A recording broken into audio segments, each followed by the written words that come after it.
मणिपुर जलता रहे, विदेश भाग जाओ। और देश में चाहे ट्रेन हादसा क्यों ना हो जाए, रैली और सभा करने के लिए गुजरात भाग जाओ।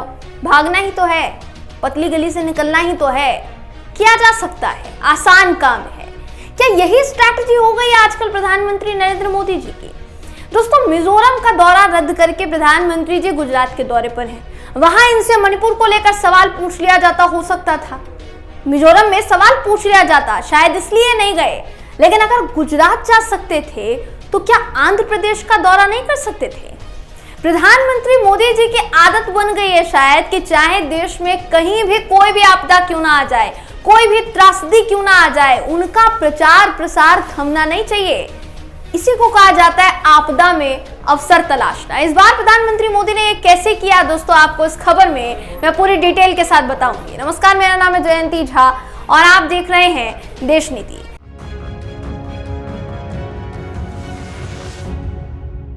देश नीति, केवल सच्ची और पक्की खबरें। देश में भीषण रेल हादसा हुआ है और शायद इसने एक बार फिर से हमारी रेलवे मिनिस्ट्री पर ढेरों सवाल खड़े कर दिए हैं दोस्तों। रेल मंत्री अश्विनी वैष्णव जी कवच का इस्तेमाल ठीक से शायद कर नहीं पा रहे हैं। लगातार एक के बाद एक देश में भीषण ट्रेन हादसे हो रहे हैं। आंध्र प्रदेश की बात की जाए तो आंध्र प्रदेश में भी कुछ ऐसा ही भीषण ट्रेन हादसा हुआ है जिसने सबको स्तब्ध कर दिया है। कई लोगों की जान जो है इस हादसे में चली गई है। उस ट्रेन हादसे में लगातार लोगों की मौत का आंकड़ा जो है ये बढ़ता चला जा रहा है। इस हादसे में मरने वालों की संख्या की अगर बात की जाए दोस्तों तो अभी तक वो 13 हो चुकी है। हालांकि रेलवे अधिकारियों ने इसे सीधे तौर पर मानवीय भूल बताया है। यानी जहां एक तरफ बालासोर ट्रेन हादसे की तरह इस मामले में भी सरकार पल्ला झाड़ रही है, वहीं पीएम मोदी गुजरात पहुंचकर G20 का श्रेय खुद को दे रहे हैं। जहां दोस्तों परियोजनाओं का शिलान्यास कर रहे हैं। इसे आप असंवेदनशीलता नहीं कहेंगे तो क्या कहेंगे?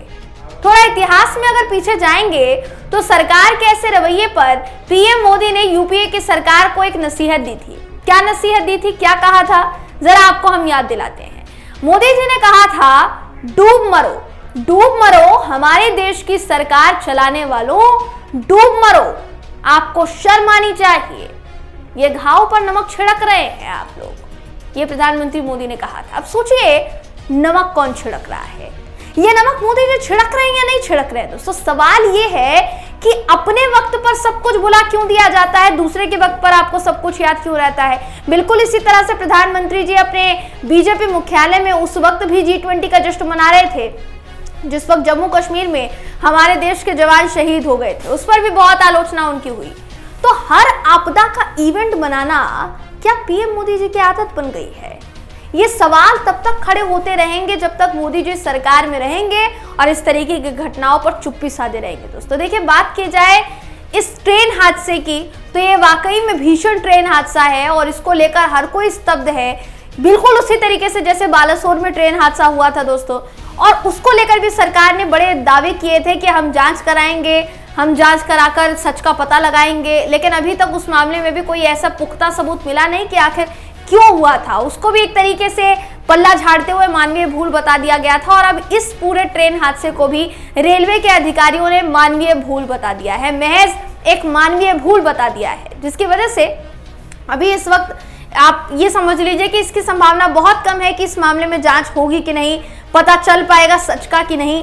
अब अश्विनी वैष्णव जी के लिए कहा जा रहा है वो सारी चीजों की जांच कर रहे हैं। बालासोर ट्रेन हादसा जब हुआ था दोस्तों तो बालासोर ट्रेन हादसे के वक्त में अश्विनी वैष्णव जी से उनका इस्तीफा मांगा गया था, जो कि रेल मंत्री है हमारे।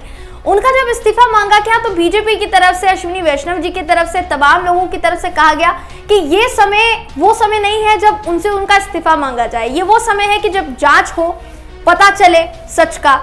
तो अभी इस वक्त लगभग हर एक हफ्ते में इस तरीके का ट्रेन हादसा दोस्तों सामने आता है।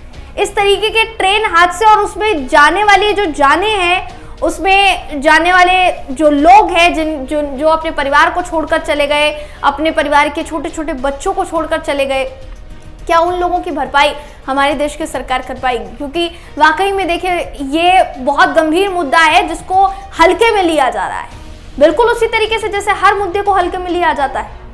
लेकिन क्या ऐसे मुद्दे को, जहां सोचिए कि कितने लोगों की जानें गई हैं, कितने लोग घायल होंगे इस पूरे मामले में। क्या प्रधानमंत्री नरेंद्र मोदी जी को गुजरात को साइड में रखकर इस आपदा में वहां जाना नहीं चाहिए था?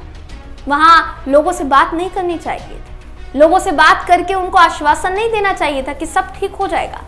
हमारे देश की सरकार है ना, आपके लिए सब कुछ ठीक कर देगी। आश्वासन देते तो कम से कम लोगों को ये होता कि चलिए हमारे देश के प्रधानमंत्री तो कम से कम हमारे साथ है, लेकिन मोदी जी नहीं गए। यही कारण है कि प्रधानमंत्री मोदी को असंवेदनशील प्रधानमंत्री कहा जाता है। और असंवेदनशीलता किस हद तक है, ये इस पूरी खबर को देखकर सुनकर आपको समझ में आ सकता है दोस्तों। ये वाकई में बहुत गंभीर है कि प्रधानमंत्री मोदी के पास मणिपुर में जाने का समय नहीं होता है। मणिपुर की जगह उनके पास विदेश में दौरे करने का समय होता है, वहां से लौटते हैं फिर भी मणिपुर जाने का समय नहीं होता है। देश में जगह जगह योजनाओं का और परियोजनाओं का शिलान्यास करते फिरते हैं मोदी जी, लेकिन मणिपुर नहीं जा पाते हैं। जबकि मणिपुर पिछले 6 महीने से हिंसा की आग में जल रहा है। मिजोरम नहीं जाते हैं क्योंकि मणिपुर को लेकर वहां पर सवाल कर लिया जाएगा। अभी इस वक्त आप देख सकते हैं आंध्र प्रदेश नहीं जाएंगे क्योंकि आंध्र प्रदेश में सवाल कर लिया जाएगा कि लगातार ट्रेन हादसे क्यों हो रहे हैं और लोगों की जानों को खतरे में क्यों डाला जा रहा है, तो इसलिए गुजरात चले गए। वाकई में दोस्तों ये मामला जितना गंभीर है, क्या प्रधानमंत्री मोदी जी का रवैया इसके बाद जस्टिफाई किया जा सकता है? अपनी राय, अपना जवाब कमेंट करके जरूर बताइएगा। वीडियो अगर आपको पसंद आया हो तो वीडियो को लाइक कीजिए, शेयर कीजिए, चैनल को सब्सक्राइब करना बिल्कुल भी ना भूलें। फिर मुलाकात होगी आपसे अगली वीडियो में, तब तक के लिए नमस्कार।